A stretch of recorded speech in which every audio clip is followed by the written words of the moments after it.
അമ്മയ്ക്കും ഈശോയ്ക്കും ഒരു കോടി നന്ദി. എൻ്റെ പേര് നീന. ഞാൻ ചാത്യാത്ത് ഇടവകയിൽ നിന്ന് വരുന്നു, പച്ചാളം. ഇതിപ്പോൾ ഞാൻ ഉടമ്പടി എടുത്തത് ജാനുവരി 1 2023 ഇതെൻ്റെ മൂന്നാമത്തെ സാക്ഷ്യമാണ്. 2 സാക്ഷ്യം എൻ്റെ ഹസ്ബൻഡും മോളും ഇപ്പോൾ കാനഡയിലാണ്. മോള് 12th കഴിഞ്ഞ് ബിസിനസ് അഡ്മിനിസ്ട്രേഷൻ പഠിക്കുന്നു. ഹസ്ബൻഡ് വർക്ക് പെർമിറ്റായിട്ട് കാനഡയിലും. പക്ഷേ ഇത് രണ്ടും നടന്നത് എനിക്ക് ഉടമ്പടിയിൽ വെച്ച് കഴിഞ്ഞതിന് ശേഷമാണ്.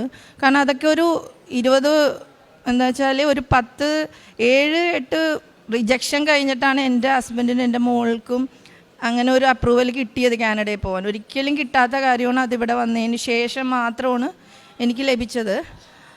ഇപ്പോൾ എൻ്റെ ഹസ്ബൻഡ് ഇപ്പോൾ ഇവിടെയുണ്ട്, എൻ്റെ കൂടെ ഉണ്ട്, നാട്ടിലിപ്പോൾ വന്നിട്ടുണ്ട്. അപ്പോൾ എനിക്കിപ്പോൾ ലഭിച്ച 6 കാര്യങ്ങളാണ് ഞാനിപ്പോൾ ഇവിടെ സാക്ഷ്യപ്പെടുത്താൻ പോകുന്നത്. ആദ്യത്തേത്, എൻ്റെ മോള് 12th കഴിഞ്ഞിപ്പോൾ ബിസിനസ് അഡ്മിനിസ്ട്രേഷൻ പഠിക്കുകയാണ്. ചെന്ന ടൈമിൽ ഫസ്റ്റ് സെമിസ്റ്റർ എക്സാം, അത് ലാസ്റ്റ് എക്സാം മോള് മെയിൽ ചെക്ക് ചെയ്തില്ല. അപ്പോൾ ആ ഒരു എക്സാമിൻ്റെ ഡേറ്റ് അത് അവൾ കണ്ടില്ല. അപ്പോൾ അത് മിസ്സായിപ്പോയി, എക്സാം എഴുതാൻ പറ്റിയില്ല. അപ്പോൾ അത് ഫൈനൽ എക്സാമാണ്. നമ്മളത് എഴുതിയില്ലെങ്കിൽ ആ സെമിസ്റ്റർ ഫെയിലാവും. അപ്പോൾ ഭയങ്കര പാടാണ് ഫെയിലായി കഴിഞ്ഞാൽ. അപ്പോൾ എൻ്റെ മോള് അവിടെ നിന്ന് വിളിച്ച് പറഞ്ഞു, മമ്മി എനിക്ക് മെയിൽ ഞാൻ ഇപ്പോഴാണ് കണ്ടത്, എനിക്ക് എക്സാം എഴുതാൻ പറ്റിയില്ല എന്ന് പറഞ്ഞു. അപ്പോൾ ആ ടൈമിൽ വീട്ടിലൊരു ഫംഗ്ഷൻ നടക്കണമായിരുന്നു, എല്ലാവരും ഗസ്റ്റൊക്കെ ഉണ്ട്.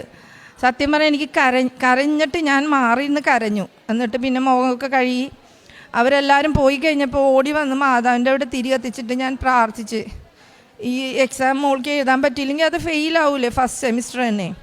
അപ്പം ഞാൻ ഇങ്ങനെ മോളോട് പറഞ്ഞു, നീ അവിടെ പ്രാർത്ഥിക്കുക. അപ്പോൾ അവളും മാതാവിൽ വിശ്വാസം ഉള്ള മോൾ തന്നെയാണ്. അവളും അവിടെ നിന്ന് പ്രാർത്ഥിച്ചു. ഞാൻ പറഞ്ഞു, നീ മെയിൽ അയക്കുക സാറിനെ. അത് പ്രകാരം മോള് മെയിൽ അയച്ചു. 3 days ആയിട്ടും റിപ്ലൈ ഒന്നും വന്നില്ല. അപ്പോൾ ഞങ്ങൾക്ക് ടെൻഷൻ ഒന്നും കൂടി കൂടി. പിന്നെ 3ാമത്തെ ദിവസം എൻ്റെ മോൾ എന്നെ വിളിച്ചു പറഞ്ഞു, മമ്മി റിപ്ലൈ വന്നു, സാറ് ചോദിക്കുന്നത് എൻ്റെ ഒരു ടൈം, കൺവീനിയൻ്റ് ആയിട്ടുള്ള ടൈം പറഞ്ഞാൽ നമുക്ക് എക്സാം എടുക്കാമെന്ന് പറഞ്ഞു. സത്യം പറഞ്ഞാൽ ഭയങ്കര ഒരു ഷോക്കായിപ്പോയി. കാരണം ഒരിക്കലും അങ്ങനെയൊന്നും നമ്മളുടെ ഒരു ടൈമിലൊന്നും ആരും എടുക്കില്ല എക്സാം. പക്ഷേ എൻ്റെ മോൾക്ക് ആ എക്സാം എഴുതാൻ പറ്റി, അവളത് പാസ്സാകുകയും ചെയ്തു. പിന്നെ 2ാമത് ഞാൻ വെച്ച കാര്യം, എൻ്റെ ഡാഡിയും മമ്മിയും കാനഡ PR ഉള്ള ആൾക്കാർ തന്നെയാണ്. പക്ഷേ ഡാഡിയും മമ്മിയും ഒരിക്കലും അവിടെ നിൽക്കില്ല, നാട്ടിലാണ്. അവർക്ക് കൂടുതൽ ഇഷ്ടമുള്ളത് കൊണ്ട് പോയി കഴിഞ്ഞാൽ ഒരു 2 മാസം നിന്നിട്ട് തിരിച്ചു പോരും. കാനഡയിൽ എന്ന് പറഞ്ഞാൽ 5 years നമ്മൾ അറ്റ്ലീസ്റ്റ് 2 വർഷമെങ്കിലും അവിടെ നിന്നില്ലെങ്കിൽ നമുക്ക് പിന്നെ 5 വർഷം കഴിയുമ്പോൾ അത് റിന്യൂ ചെയ്ത് കിട്ടില്ല. പക്ഷേ എന്ത് പറഞ്ഞാലും ഡാഡിക്ക് നാട്ടിൽ തന്നെ ഇഷ്ടം. അപ്പോൾ റിന്യൂവൽ ടൈം ആയപ്പോൾ അവർ നമ്മളോട് റീസൺ ചോദിക്കും, എന്തുകൊണ്ടാണ് ഇത്രയും നാൾ ഇവിടെ ഉണ്ടാകാതെ നാട്ടിൽ തന്നെ നിന്നത്. അപ്പോൾ അതും ഞാൻ ഉടമ്പടിയിൽ വെച്ചിട്ടുണ്ടായിരുന്നു, എൻ്റെ ഡാഡിക്കും മമ്മിക്കും അത് റിന്യൂവൽ ആയി കിട്ടണമെന്ന്. അപ്പോൾ അവിടെ നമ്മൾ കൊടുത്ത റീസൺ കോവിഡൊക്കെ ആയിരുന്നു, അതുകൊണ്ട് നാട്ടിൽ വന്നിട്ട് തിരിച്ചു പോകാൻ പറ്റിയില്ല എന്നുള്ളൊരു റീസണാണ് കൊടുത്തത്. എന്നാലും അത് എത്രത്തോളം കിട്ടുമെന്ന് നമുക്ക് പറയാൻ പറ്റില്ല. പക്ഷേ അതും മാതാവ് 2 പേർക്ക് അപ്രൂവൽ തന്നു, അനുഗ്രഹിച്ചു. പിന്നെ 3ാമത്, എൻ്റെ ഡാഡിക്ക് വയറിന് പ്രോബ്ലം ഉണ്ടായിരുന്നു. അതായത് വയറ്റിൽ നിന്ന് പോകുന്നുണ്ടായിരുന്നില്ല, കല്ല് പോലെ ഇരിക്കുമായിരുന്നു വയറ്. അത് വർഷങ്ങളായിട്ടുള്ളതാണ്. ഡാഡി ട്രീറ്റ്മെൻറ്റ് ചെയ്യും, പക്ഷെ അത് പിന്നെയും അങ്ങനെ തന്നെ വന്നുകൊണ്ടിരിക്കും. കാനഡയിൽ പോയാലും അവിടുത്തെ ട്രീറ്റ്മെൻറ്റൊന്നും ശരിയാകാത്തതുകൊണ്ട് ഡാഡി തിരിച്ച് നാട്ടിലോട്ട് വന്ന് നമ്മുടെ അമൃതയിലാണ് ട്രീറ്റ്മെൻറ്റ് ചെയ്യുന്നത്. അതും ഈ പ്രാവശ്യം അതുപോലെ ഡാഡി വന്നു, അമൃതയിൽ പോയി ചെയ്തിട്ടൊന്നും ഡാഡിക്ക് അത് മാറുന്നില്ല. അപ്പോൾ അവരത് ബയോപ്സിക്കും അയച്ചിട്ടുണ്ടായിരുന്നു. പക്ഷേ ഞാനത് ഉടമ്പടിയിൽ വെച്ചു. എൻ്റെ വയറ്റിൽ തന്നെ ഞാൻ ഉടമ്പടി തൈലം വെച്ച് കുരിശ് വരച്ച് ഡാഡിക്ക് വേണ്ടി പ്രാർത്ഥിച്ച്, പിന്നെ ബയോപ്സി നെഗറ്റീവ് ആയിരിക്കണമെന്നും പ്രാർത്ഥിച്ചു. അത് രണ്ടും അതുപോലെ തന്നെ ഡാഡി ഇപ്പോഴും ഒരു പ്രശ്നമൊന്നുമില്ല, വയറിന് നോർമലായിട്ട് ഡാഡി ഇപ്പോൾ ഒരു വർഷത്തോളമായി ഒരു കുഴപ്പമില്ല ഡാഡിക്ക്. പിന്നെ അത് ശരിയായി കിട്ടി. പിന്നെ വരുന്നത് 4ാമത്, എൻ്റെ മോളുടെ സെയിം 4th സെമിസ്റ്ററിൽ മോൾക്ക് ഒരു സബ്ജക്റ്റ് ഭയങ്കര ടഫായിരുന്നു. അപ്പോൾ എന്നോട് വിളിച്ച് പറഞ്ഞു, മമ്മി ഇത് ഫെയിലാവും ഞാൻ ഉറപ്പാണ്. അപ്പോൾ ഞാൻ പറഞ്ഞു, നീ അങ്ങനെ പറയല്ലേ, നീ പ്രാർത്ഥിക്ക്, ഞാനും പ്രാർത്ഥിക്കാം. അപ്പോൾ നീ എക്സാം എഴുതുമ്പോൾ മാതാവിൻ്റെ തേനും ഉപ്പൊക്കെ കഴിച്ചിട്ട് പോ. പിന്നെ അവൾക്ക് ലോക്കറ്റൊക്കെ ഞാൻ കൊടുത്തിട്ടുണ്ട്. ഞാനിവിടെ നിന്ന് പ്രാർത്ഥിക്കാം, മോള് എക്സാം എഴുതിക്കും, മോള് പാസ്സാവും. അപ്പോൾ നമുക്ക് പാസ്സാണെങ്കിൽ അറ്റ്ലീസ്റ്റ് 50 വേണം. അപ്പോൾ എൻ്റെ മോൾ എക്സാം എഴുതിയിട്ട് മമ്മി പറയും, മമ്മി നല്ല ടഫായിരുന്നു, ഞാൻ ഫെയിലാവും മമ്മി. അപ്പോൾ ഞാൻ അപ്പോഴും പറയും, മോളെ നമ്മൾ പ്രാർത്ഥിച്ചില്ലേ, പിന്നെ എന്തിനാ നീ പേടിക്കണേ? പക്ഷേ എക്സാം വന്നപ്പോൾ അവൾക്ക് 50.2, അതായത് പാസ്സായി. അപ്പോൾ അതും മാതാവ് അനുഗ്രഹിച്ചു. പിന്നെ ഞാനൊരു കാര്യം എഴുതിയിട്ടുണ്ട്, പക്ഷേ സിസ്റ്ററോട് പറയാൻ വിട്ടുപോയി. എൻ്റെ മോളുടെ ജോലിയുടെ കാര്യമാണ്. മോള് കാനഡയിൽ സ്റ്റുഡൻ്റായിട്ടാണല്ലോ പോയത്. അപ്പോൾ 6 മാസം ജോലി ഉണ്ടായിരുന്നില്ല. അത് കഴിഞ്ഞൊരു ജോലി അവൾക്ക് കിട്ടി. പക്ഷേ അത് KFC ഒക്കെ പോലത്തെ ഉള്ളൊരു ഷോപ്പാണ്. അവിടെ കിച്ചണിലായിരുന്നു. അപ്പോൾ എൻ്റെ മോൾ അത്രയും ഒന്നും കിച്ചണിൽ ജോലി ചെയ്യാത്ത ആളായതുകൊണ്ട് എപ്പോഴും കൈയൊക്കെ പൊള്ളലും ഇങ്ങനെയൊക്കെ കാണിക്കുമ്പോൾ നമുക്ക് ഭയങ്കര വിഷമമാണല്ലോ. അപ്പോൾ ഞാനിങ്ങനെ പ്രാർത്ഥിക്കുമായിരുന്നു. പക്ഷേ അതൊരു 1 മന്ത് കഴിഞ്ഞപ്പോൾ അവളുടെ ജോലി പോയി. അപ്പോൾ എനിക്ക് ഇച്ചിരി വിഷമമില്ലെങ്കിൽ കുഴപ്പമില്ല, നമുക്ക് വേറെ നല്ല ജോബ് കിട്ടുമെന്ന്. അപ്പോൾ അതും ഞാൻ ഉടമ്പടിയിൽ വെച്ചിരുന്നു, എൻ്റെ മോൾക്ക് പറ്റിയൊരു ജോലി തന്നെ മാതാവ് കൊടുക്കണേന്ന്. അത് പ്രകാരം മോൾക്ക് പെട്ടെന്ന് വേറൊരു ജോബ് കിട്ടി. അതും നല്ല അത്യാവശ്യം നല്ലൊരു ഷോപ്പാണ്, റെസ്റ്റോറൻറ്റ് തന്നെ. അതിൽ ക്യാഷ്യറായിട്ടാണ്, ഇപ്പോഴും ക്യാഷ്യറായിട്ട് തന്നെ എൻ്റെ മോളിപ്പോൾ ഒരു 7 മന്ത്സായി ജോലി ചെയ്യുന്നു. അവളെല്ലാ കാര്യങ്ങളൊക്കെ തന്നെ ചെയ്ത് പോകുന്നുണ്ട്. ഇവിടെ ഒന്നും ചെയ്യാതിരുന്നൊരു മോളും കൂടിയാണ്. ഇപ്പം എൻ്റെ മോള് തന്നെ എല്ലാ കാര്യവും ചെയ്ത് നല്ല മിടുക്കിയായിട്ട് അവിടെ നിൽക്കുന്നു. പിന്നെ വരുന്നത്, ഇപ്പോൾ ഞാൻ ഹസ്ബൻഡ് കാനഡയിൽ ആയിരുന്നല്ലോ. ഇപ്പോൾ ഹസ്ബൻഡിൻ്റെ കൂടെ വർക്ക് ചെയ്യുന്ന ഒരാൾക്ക് പെട്ടെന്നൊരു കൈ ഫ്രാക്ചറായി, വിരലൊടിഞ്ഞു. അപ്പോൾ ആ കുട്ടിക്ക് അവിടെ ട്രീറ്റ്മെൻറ്റ് ചെയ്യണമെങ്കിൽ അവർ പറഞ്ഞത് വിരൽ മുറിച്ച് കളയണമെന്ന് പറഞ്ഞു. അപ്പോൾ ഹസ്ബൻഡ് പറഞ്ഞു, വേണ്ട, നമുക്ക് നാട്ടിൽ പോയിട്ട് ട്രീറ്റ്മെൻറ്റ് ചെയ്യാം. അപ്പോൾ ഈ കുട്ടീനെ ഒറ്റയ്ക്ക് വിടാൻ പറ്റില്ല ആ പയ്യനെ. അപ്പോൾ ഹസ്ബൻഡ് പെട്ടെന്ന് ആ പയ്യൻ്റെ കൂടെ ജസ്റ്റ് ഇപ്പോൾ തീരുമാനിക്കുന്നു, അടുത്ത ഫ്ലൈറ്റ് ബുക്ക് ചെയ്യുന്നു, പോരുന്നു. ഹസ്ബൻഡ് ഉടുത്ത ഉടുപ്പിലായി പോന്നു, ഈ പുള്ളിനെ കൂടി കയറി പോന്നു. അപ്പോൾ ഇവിടെ വന്ന് ഇപ്പോൾ പയ്യൻ്റെ കൈയൊക്കെ ഓക്കെ ആയിട്ട് വന്നിട്ടുണ്ട്. സർജറി ഒന്നും വേണ്ടി വന്നില്ല. അപ്പോൾ അത് കഴിഞ്ഞ് നാട്ടിൽ വന്നു. അപ്പോൾ എൻ്റെ പേപ്പേഴ്സ് എല്ലാം പോകാൻ വേണ്ടിയിട്ടുള്ള സബ്മിറ്റ് ചെയ്തിരിക്കുകയാണ്. പക്ഷേ ഈ സബ്മിറ്റ് ചെയ്യുന്ന പറയുമ്പോഴും അതിൽ കുറേ കാര്യങ്ങളുണ്ട്. ആദ്യം ഞാൻ ഇപ്പോൾ 1 വർഷത്തോളമായി ഞാൻ നാട്ടിൽ ഒറ്റയ്ക്കായിരുന്നു, ഹസ്ബൻഡും മോളും പോയിട്ട്. അപ്പോൾ ഒരു 6 മാസം കഴിഞ്ഞപ്പോൾ ഹസ്ബൻഡ് പറഞ്ഞു, നമുക്ക് വിസിറ്റിങ്ങിന് ഇടാം, കാരണം നമ്മുടെ കാറ്റഗറി ഓപ്പൺ ആയിട്ടില്ലല്ലോ. അപ്പോൾ ഡിപ്പെൻഡൻ്റ് ആയിട്ട് അപ്ലൈ ചെയ്യാൻ പറ്റില്ല. അങ്ങനെ വിസിറ്റിങ്ങിന് ഇടാൻ വേണ്ടിയിട്ട് തീരുമാനിച്ച് ഞാൻ എല്ലാ പേപ്പേഴ്സും റെഡിയാക്കി. അഫിഡവിറ്റ്, പോലീസ് ക്ലിയറൻസ്, മെഡിക്കൽ എല്ലാം ചെയ്ത് സബ്മിറ്റ് ചെയ്യാൻ പോകുന്ന ടൈമിൽ, നമ്മളെല്ലാം കാനഡയിൽ നിന്നാണ് ചെയ്യുന്നത്, അവർ പറഞ്ഞ് നമുക്ക് വിസിറ്റിംഗ് ചെയ്യണ്ട, ഡിപ്പെൻഡൻ്റ് ആയിട്ട് ചെയ്യാം, നിങ്ങളുടെ കാറ്റഗറി ഓപ്പൺ ആയിട്ടുണ്ട്, എങ്കിലും അത് അത്ര ഷുവറല്ല, നമുക്ക് വിസിറ്റിംഗ് വേണ്ട, എന്തായാലും ഡിപ്പെൻഡൻ്റ് ചെയ്യാമെന്ന് പറഞ്ഞു. അപ്പോൾ എനിക്ക് സത്യം പറഞ്ഞാൽ സങ്കടവും ദേഷ്യവും വന്നു. കാരണം തലേ ദിവസം ഞാൻ വിസിറ്റിങ്ങിന് വേണ്ടിയിട്ട് എല്ലാം ചെയ്തു. ഇനിയിപ്പോൾ അതെല്ലാം ചേഞ്ച് ചെയ്ത് രണ്ടാമത് വീണ്ടും നമ്മൾ PCCയും എല്ലാ കാര്യങ്ങളും നമ്മൾ വീണ്ടും ചെയ്യണമെന്ന് പറഞ്ഞാൽ നല്ല ബുദ്ധിമുട്ടല്ലേ. അപ്പോൾ PCC ആയാലും നമ്മൾ ചെന്ന് കഴിഞ്ഞാൽ ഇത്ര ടൈം എടുക്കും. പക്ഷേ എനിക്ക് PCC 3-ാമത്തെ ദിവസം കിട്ടി. അതെന്ന് വെച്ചാൽ ഞാൻ നേരെ ഡയറക്റ്റ്, എനിക്ക് ഒരു അങ്കിൾ പരിചയം ഉണ്ടായിരുന്നു. ഞാൻ എപ്പോഴും എന്ത് ചെയ്യുമ്പോഴും പ്രാർത്ഥിക്കും കേട്ടോ. പ്രാർത്ഥിച്ച് മാതാവിൻ്റെ അടുത്ത് പ്രാർത്ഥിച്ചിട്ട് മാത്രമേ ഇറങ്ങുള്ളൂ എന്ത് കാര്യം ചെയ്യുമ്പോഴും. എൻ്റെ മാതാവ് എനിക്കൊരു വഴി കാണിച്ചു തരണേന്ന് ഞാൻ പ്രാർത്ഥിക്കും. അപ്പോൾ എനിക്ക് എന്തെങ്കിലുമൊക്കെ ആയിട്ട് എല്ലാ സ്ഥലത്തും ഒരാൾ എനിക്ക് ഹെൽപ്പ് ചെയ്യാനുണ്ടാവും. ഒരു അങ്കിളുണ്ട്, എനിക്കൊരു ഷോപ്പുണ്ട്, ഞാൻ കോഫി ഷോപ്പ് നടത്തുന്നുണ്ട് ഒറ്റയ്ക്ക്. അപ്പോൾ അവിടെ വരുന്ന അങ്കിൾ എന്നെ അവിടുത്തെ ഹെഡാണ്. അപ്പോൾ അങ്കിൾ റിട്ടയറായി. അപ്പോൾ അങ്കിൾ വഴി എനിക്ക് അപ്പോയിൻമെൻ്റ് എടുക്കാതെ PCC ഉള്ളിലേക്ക് കയറാൻ പറ്റി. പിന്നെ അവിടെ നിന്ന് എല്ലാം ചെക്കിങ് കഴിഞ്ഞ് അവർ പറഞ്ഞു, ഇത് നേരെ കമ്മീഷണർ ഓഫീസ് കഴിഞ്ഞിട്ട് പോലീസ് സ്റ്റേഷനിലോട്ടാണ്, അവിടെ ഞങ്ങൾക്കൊന്നും ചെയ്യാൻ പറ്റില്ല, ഇവിടെയുള്ള പ്രൊസീജിയറൊക്കെ കഴിഞ്ഞു എന്ന് പറഞ്ഞു. അപ്പോൾ എനിക്ക് ടെൻഷനായി. പോലീസ് സ്റ്റേഷനിൽ പോയാൽ അവരെപ്പോഴാണ് നമ്മുടെ അവിടെ വീട്ടിൽ വരുന്നതെന്ന് അറിയില്ലല്ലോ. അപ്പോൾ എനിക്കിങ്ങനെ മനസ്സിലിങ്ങനെ പറയും, നീ നേരെ പോലീസ് സ്റ്റേഷനിലോട്ട് പോ. അങ്ങനെ ഞാൻ ഒറ്റയ്ക്ക് പോയി പോലീസ് സ്റ്റേഷനിൽ പോയി സാറിനോടൊക്കെ കാര്യങ്ങൾ പറഞ്ഞു, ഇങ്ങനെയാണ്. എനിക്കറിയില്ല. പിറ്റേ ദിവസം അവർ വെരിഫിക്കേഷന് വന്നു. പിന്നെ നേരെ പാസ്പോർട്ട് ഓഫീസിലേക്ക് വിട്ടു. എനിക്ക് അവിടെ നിന്നും പോസ്റ്റ് ചെയ്യാനും കൂടി എനിക്ക് ഇവിടെ നിന്ന് അങ്കിൾ വിളിച്ചു പറഞ്ഞു, പെട്ടെന്ന് തന്നെ പോസ്റ്റ് ചെയ്ത് തന്നു. എനിക്ക് സത്യം പറഞ്ഞാൽ 3-ാമത്തെ ദിവസം പാസ്പോർട്ട് PCC കിട്ടി. പിന്നെ മെഡിക്കൽ ഓൾറെഡി എടുത്തതല്ല. അപ്പോൾ ഇനി എടുക്കണമെങ്കിൽ തിരുവനന്തപുരം വരെ പോകണം, അത് നല്ല പാടാണ്. അപ്പോൾ ഞാൻ അവിടെ വിളിച്ചു ചോദിച്ചു, ഇനി ഞാനിപ്പോൾ കാറ്റഗറി മാറിയിട്ടുണ്ട്, എന്തെങ്കിലും ചെയ്യാൻ പറ്റുമോ? അപ്പോൾ അവർ പറഞ്ഞു, അതിലൊരു അപ്പ് ഫ്രണ്ട് എന്നുള്ളൊരു ഇത് എഴുതിയിട്ടുണ്ട്, അതുകൊണ്ട് ഇത് തന്നെ മതി, ഏത് ഇതിനും അപ്ലൈ ചെയ്യാമെന്ന് പറഞ്ഞു. അങ്ങനെ അത് ഓക്കെയും അഫിഡവിറ്റി ചാർട്ടേഡ് അക്കൗണ്ടൊക്കെ മാറി. അതൊക്കെ ഒത്തിരി നമ്മൾ ഓടി നടന്നതെല്ലാം ക്ലിയർ ചെയ്തു. സബ്മിറ്റ് ചെയ്യാനും കുറേ പ്രാവശ്യം നമ്മളത് ചെക്ക് ചെയ്താണ് സബ്മിറ്റ് ചെയ്തത്. പിന്നെ ആ സബ്മിറ്റ് ചെയ്യാൻ നേരത്ത് നമ്മളെപ്പോഴും പ്രാർത്ഥിക്കും, മാതാവേ ഇത് അപ്രൂവൽ ആക്കി. അപ്പോൾ സബ്മിറ്റ് ചെയ്യുമ്പോൾ അവർ പറഞ്ഞ് ഇത് കിട്ടുമെന്ന് നിർബന്ധമില്ല, കാരണം നീനയുടെയാണ് ആദ്യം നമ്മൾ ഇതിൽ വെക്കുന്നത്, ബാക്കി ആരുടെയും ചെയ്തിട്ടില്ല. ഈ കാറ്റഗറിയിൽ ആദ്യമായിട്ട് ചെയ്യണത് എൻ്റെയാണ്. അപ്പോൾ ഞാനത് അപ്രൂവലിന് വെച്ചു. അപ്പോൾ ഞാൻ പിന്നെ പ്രാർത്ഥിക്കുന്നുണ്ട്. അപ്പോൾ ഒരു 3 മാസമായി. അതിൻ്റെ കൂടെ എൻ്റെ ബ്രദറിൻ്റെയും കുട്ടികളുടെയും കൂടി വെച്ചിട്ടുണ്ടായിരുന്നു, പിന്നെ എൻ്റെ കസിൻസിൻ്റെയും വെച്ചിട്ടുണ്ടായിരുന്നു. അവരുടെ എല്ലാം വൈഫുമാർ നേഴ്സുമാരാണ്, കാനഡയിലാണ്. അവർ 3 വർഷമായിട്ട് മാറി നിൽക്കുകയാണ്, പിള്ളേരും ഒക്കെ ഇവിടെയാണ്. അപ്പോൾ അവരുടെ കാര്യമാണ് ഞാൻ ഉടമ്പടിയിൽ വെച്ചിട്ടുണ്ടായിരുന്നു. അതിൽ ഇപ്പോൾ ഒരാളുടെ ഒഴിച്ച് ബാക്കി എല്ലാവരുടെയും അപ്രൂവൽ വന്നു. പിന്നെ ഞാൻ പ്രാർത്ഥിച്ചപ്പോൾ ഇങ്ങനെയും കൂടി പ്രാർത്ഥിച്ചു, എനിക്ക് അപ്രൂവൽ വരുമ്പോൾ എനിക്ക് ആദ്യം വരരുത്, എൻ്റെ ബ്രദറിന് പിള്ളേർക്ക് ആദ്യം വരണം.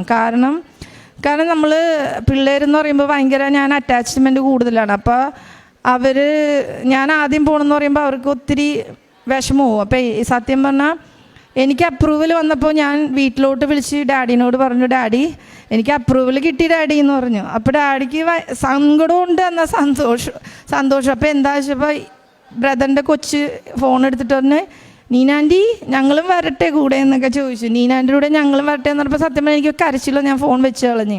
അത് ഞാൻ ബ്രദറിനെ വിളിച്ചു, ബിജു എനിക്ക് ഇങ്ങനെ അപ്രൂവൽ വന്ന് നിനക്ക് വന്നോന്ന് ചോദിച്ചപ്പോൾ അവൻ പറഞ്ഞ് എനിക്ക് അപ്രൂവൽ വന്നെന്ന് പറഞ്ഞു. അപ്പോൾ ഞങ്ങൾക്ക് 2 പേർക്കും സെയിം ഡേറ്റിൽ തന്നെ ഞാൻ പ്രാർത്ഥിച്ച പോലെ തന്നെ എനിക്ക് അപ്രൂവൽ കിട്ടി.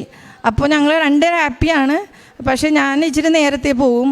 അതിലും മാതാവ് എനിക്ക് തരുന്നതെന്ന് പറഞ്ഞാൽ വെറുതെ അങ്ങോട്ട് തരില്ല, ഭയങ്കര എന്താ പറയുക, കുറച്ച് ടൈം എടുത്തായാലും നമ്മൾ ഞെട്ടിപ്പോണ രീതിയിൽ എനിക്ക് തന്നത്. എൻ്റെ ഹസ്ബൻഡ് വരാനും ഞങ്ങളുടെ വെഡ്ഡിങ് ആനിവേഴ്സറി ബർത്ത്ഡേ എല്ലാം ഞങ്ങൾക്ക് ഒരുമിച്ച് കൂടാനും, അങ്ങനെ യൂണിറ്റി മീറ്റിംഗ് എൻ്റെ വീട്ടിലെ മീറ്റിംഗ് നടത്തണം. അതും ഹസ്ബൻഡ് വരുമെന്നൊന്നും നമുക്കറിയില്ലല്ലോ. അത് കൂടാനും പിറ്റേ ദിവസം ഞാൻ പിന്നെ കൃപാസനത്തിൽ വന്ന് പ്രാർത്ഥിച്ച് ഹസ്ബൻഡായിട്ട് വന്നു. പിറ്റേ ദിവസം അപ്രൂവൽ വന്നു. പിന്നെ ഇപ്പോൾ എൻ്റെ കയ്യിൽ വിസ വന്നിട്ടുണ്ട്. ഇന്നലെ എനിക്ക് വിസ വന്നത്. വിസയായിട്ടാണ് ഞാനിപ്പോൾ ഇവിടെ സാക്ഷ്യം പറയാൻ വന്നത്. പിന്നെ ഇതിൽ കാരുണ്യ പ്രവൃത്തികളും പ്രേക്ഷിത പ്രവർത്തനം എന്ന് പറഞ്ഞാൽ ഞാൻ തേവരയിലുള്ള ഒരു ഓൾഡ് ഏജ് ഹോം ഉണ്ട്. അത് ഞാൻ 2022 മുതലേ പോകുന്ന സ്ഥലമാണ്. അവിടെ ഒരു ഉച്ചവരെയൊക്കെ ഞാൻ അവിടെ സ്പെൻഡ് ചെയ്യും. അവരുടെ അവിടെ എല്ലാം ക്ലീൻ ചെയ്ത് കൊടുക്കും. ഓൾമോസ്റ്റ് അപ്പൂപ്പന്മാരുടെ 2 സെക്ഷനിലും അടിച്ച് തുടച്ചൊക്കെ ഇട്ട് കൊടുക്കും ഫുള്ള്. പിന്നെ അവരുടെ മുടിയൊക്കെ വെട്ടും, നഖമൊക്കെ വെട്ടും. പിന്നെ അവർക്കൊക്കെ ചെറിയ ചെറിയ ആഗ്രഹങ്ങളൊക്കെ ഉണ്ടാവും. നമ്മളെ കാണുമ്പോൾ മോളെ മിഠായി അല്ലെങ്കിൽ ഇന്ന സാധനം വേണം, അത് ഞാൻ കാണാതെ കൊണ്ടുപോയി കൊടുക്കും. സിസ്റ്റേഴ്സ് അങ്ങനെ ഡയറക്റ്റ് നമുക്ക് കൊടുക്കാൻ പാടില്ലല്ലോ. ഒരാൾക്ക് കൊടുക്കുമ്പോൾ ഒരാൾക്ക് വിഷമവുമല്ല. അപ്പോൾ അങ്ങനെ അവർക്ക് ഇടയ്ക്കിടയ്ക്ക് എന്തെങ്കിലുമൊക്കെ ആയിട്ട് ഞാൻ മേടിച്ചുകൊണ്ടുപോയി കൊടുക്കും. ഇപ്പോൾ സത്യം പറഞ്ഞാൽ അവരുടെ കുടുംബത്തിലൊരു അംഗത്തെ പോലെ സത്യം പറഞ്ഞാൽ അവരെല്ലാവരും കുറേ എനിക്ക് വേണ്ടി പ്രാർത്ഥിച്ചിട്ടുണ്ട്. ഹസ്ബൻഡും അവിടെ പോവാറുണ്ട്, ഞങ്ങൾ ഫുഡ് കൊടുക്കാറുണ്ട്, ഞങ്ങൾ കേക്കൊക്കെ കട്ട് ചെയ്യും. ഇപ്പോൾ ഞാൻ കിട്ടിയത് അവർക്ക് അറിയില്ല. അപ്പോൾ ഞാൻ അവിടെ പോകുന്നുണ്ട്. ഒത്തിരി സന്തോഷം, കാരണം അവരുടെയൊക്കെ അനുഗ്രഹങ്ങൾ ഒത്തിരി ഉണ്ട്. അതിൻ്റെ എല്ലാം കൂടിയിട്ടാണ് എനിക്കിപ്പോൾ ഇത്രയും ഒരു ബ്ലെസ്സിങ് ഞങ്ങൾ ജീവിതത്തിൽ വിചാരിച്ചിട്ടില്ല. ഫാമിലിയായിട്ട് കാനഡയിൽ പോകാൻ പറ്റുമെന്നു. കാരണം 7 റിജക്ഷൻ വന്നവർക്കൊന്നും കാനഡ സ്വപ്നം കാണാൻ പറ്റൂല, കാരണം അത്രയും ടഫല്ലേ കിട്ടാൻ. പക്ഷെ അതെല്ലാം മാതാവ് തന്നു. അതെല്ലാം എനിക്ക് ഈ ഉടമ്പടിയിൽ വന്നതിന് ശേഷമാണ് ഞാൻ തന്നെ ചേഞ്ച് ആയത്. പള്ളിയിലൊക്കെ സൺഡേ മാത്രമേ പോവുള്ളായിരുന്നു, ഡെയിലി ഒന്നും പോകില്ല. പിന്നെ കൊന്തയൊക്കെ എപ്പോഴും എത്തിക്കാറില്ല ഡെയിലി. അങ്ങനെ കുറേ കാര്യങ്ങൾ. ഇതിപ്പോൾ എല്ലാ കാര്യങ്ങളും ഞാൻ പള്ളിയിൽ പോകാനും കൊന്ത ഡെയിലി മുടങ്ങാതെ എത്തിക്കാനും, പിന്നെ എല്ലാ കാര്യങ്ങളും പത്രമൊക്കെ ആണെങ്കിലും ഞാൻ എല്ലാവർക്കും പള്ളിയിലോ അല്ലെങ്കിൽ അവിടെ എല്ലാ സ്ഥലത്തും പോയി കൊടുക്കും. പിന്നെ കുറേ എനിക്ക് ചേഞ്ചസ് വന്നു. ഒത്തിരി ക്ഷമിക്കാൻ മറ്റുള്ളവരോട്. നേരത്തെ അങ്ങനെയൊന്നുമല്ല, എനിക്ക് ആരോടും ക്ഷമിക്കാനുള്ള ഒരു ഇതൊന്നും ഉണ്ടായിരുന്ന ആളല്ല. പെട്ടെന്ന് ദേഷ്യത്തിൽ കയറി സംസാരിക്കണൊക്കെ ഒരാളായിരുന്നു. ഒത്തിരി ക്ഷമിക്കാനും ഒത്തിരി മറ്റുള്ളവർക്ക് വേണ്ടി നമുക്ക് ചെയ്യാനൊക്കെ പറ്റിയതൊക്കെ എനിക്ക് ഉടമ്പടിയിൽ വന്നിട്ടാണ്. അപ്പോൾ ഇനി മുന്നോട്ടും ഞാൻ ഉടമ്പടിയിൽ തന്നെ ആയിരിക്കും എൻ്റെ ലൈഫ്. അതിലൊരു മാറ്റം ഉണ്ടാവില്ല. ഇപ്പോൾ എന്ത് കിട്ടുമ്പോഴും ഞാൻ ഹസ്ബൻഡിന് ചില സമയത്ത് പറയും, കിട്ടോ, അപ്രൂവൽ കിട്ടുമോ എന്ന് ചോദിക്കും. അപ്പം ഞാൻ പറയും, ഇത് നമ്മളെ മാതാവിൻ്റെ അടുത്ത് കൊടുത്തിരിക്കുന്ന ഫയലാണ്. മാതാവ് അതിന് ടൈം ആകുമ്പോൾ ജീസസിന് കൊടുത്തോളും. അതിൽ നമ്മൾ ടെൻഷൻ അടിക്കണ്ട. അതുപോലെ നമ്മുടെ എന്ത് കാര്യവും ഞാൻ മാതാവിനോട് എന്ത് പറഞ്ഞാലും ടൈം എടുത്താണെങ്കിലും കറക്റ്റ് ടൈം, മാതാവിനും ഈശോയ്ക്കും ഇഷ്ടമുള്ളൊരു ടൈമുണ്ട്. ആ ടൈമിൽ തന്നെ എനിക്ക് കിട്ടിയാൽ മതി, അതിൽ പരാതിയില്ല. പക്ഷെ എല്ലാം എനിക്ക് മാതാവ് വാരിക്കോരിയാ തന്നേക്കണം. എനിക്ക് ഈ എത്ര നന്ദി പറഞ്ഞാലും തീരില്ല അത്. എന്തായാലും എൻ്റെ ജീവിതകാലം മുഴുവനും ഞാൻ ഉടമ്പടിയിൽ തന്നെ ആയിരിക്കും, എൻ്റെ കുടുംബവും എല്ലാം. അപ്പോൾ ഈ വരുന്ന അതായത് ചൊവ്വാഴ്ച വെളുപ്പിന് ഞാൻ കാനഡയ്ക്ക് പോവാണ്. ഇന്നലെയാണ് വിസ വന്നിട്ട് ടിക്കറ്റ് എടുത്തത്. അപ്പോൾ ഞങ്ങൾ ഫാമിലി, ഹസ്ബൻഡ് വന്നതുകൊണ്ട്, എനിക്കിപ്പോൾ ഹസ്ബൻഡ് കൂട്ടായതുകൊണ്ട് ഞങ്ങൾ ഒരുമിച്ച്, ആ കൈക്ക് ഫ്രാക്ചർ വന്ന കുട്ടിയുണ്ട്, ഒരുമിച്ച് ഞങ്ങൾ കാനഡയിലേക്ക് പോണേന്. അപ്പോൾ ഇതാണ് എൻ്റെ സാക്ഷ്യം. നന്മ ചെയ്യുന്നതിൽ നമുക്ക് മടുപ്പ് തോന്നാതിരിക്കട്ടെ. മടുപ്പ് തോന്നാതിരുന്നാൽ യഥാകാലം വിളവെടുക്കാം. ഗലാത്യക്കാർക്ക് എഴുതിയ ലേഖനം 6:9 തിരുവചനമാണ്. ഓരോ ഉടമ്പടി മക്കളും എങ്ങനെയാണ് തങ്ങളുടെ ജീവിതത്തിലെ ഫലം കൊയ്യുന്നത്? കരഞ്ഞുകൊണ്ട് വിത്ത് ചുമന്നുകൊണ്ട് പോകുന്നവർ സന്തോഷിച്ച് കറ്റ ചുമന്നുകൊണ്ട് തിരികെ പോകുന്നവരാണ് എന്ന് തിരുവചനം പറയുന്നു. ആ ഒരു അനുഭവം തങ്ങളുടെ ജീവിതത്തിൽ എങ്ങനെയാണ് ഓരോരുത്തർക്കും സ്വന്തമാകുന്നത്? അത് ഈ മകൾ തന്നെ പറഞ്ഞു, എനിക്ക് സമയമാകുമ്പോൾ എനിക്കത് ലഭിക്കും. ദൈവത്തിൻ്റെ സമയം വരെ നമുക്ക് ക്ഷമയോടെ കാത്തിരിക്കുവാനുള്ള ഒരു കൃപയാണ് നമുക്ക് വേണ്ടത്. അത് ഉടമ്പടിയിലൂടെ നമുക്ക് ലഭിക്കും. ഇത്രയും നാളും നാം അലഞ്ഞു നടന്ന പോലെയുള്ള ഒരു നടപ്പിനി നമുക്ക് വേണ്ട. ഉടമ്പടി ഞാൻ എടുത്തിട്ടുണ്ട്. എൻ്റെ തമ്പുരാനോടാണ് ഞാൻ ഉടമ്പടി എടുത്തിരിക്കുന്നത്. പരിശുദ്ധ അമ്മയാണ് എനിക്ക് വേണ്ടി മാധ്യസ്ഥം വഹിക്കുന്നത്. അമ്മയുള്ളപ്പോൾ ഞാൻ ഇനി അലയേണ്ട കാര്യമില്ല.